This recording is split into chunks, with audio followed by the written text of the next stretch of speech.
Siamo con Diogo Neves. Allora Diogo, hai appena finito di ricevere i complimenti dal tuo ex pubblico. Questa sera in rete contro la tua ex squadra, un Vercelli che sembrava avere in mano la partita, però poi hai visto un Sandrigo che si è svegliato. Sì, certo, ho visto una squadra giovane del Sandrigo con tanta fama, tanta voglia di fare bene. Noi dobbiamo gestire meglio il vantaggio, penso che siamo partiti bene, abbiamo fatto quello che abbiamo che ci siamo parlati di fare, però nel 3-1 dobbiamo essere più cinici e chiudere la partita. Però bravi il Sandrigo, hanno fatto una buona partita.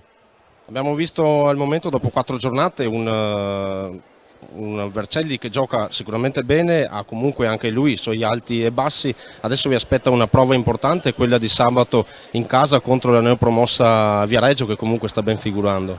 Sì, queste partite sono molto importanti per scalare la classifica e siamo concentrati. Ovviamente è difficile giocare sabato o mercoledì, dobbiamo gestire anche la fatica, però secondo me stiamo presentando un buon hockey, stiamo lavorando sodo e partita a partita speriamo di portare i punti a casa.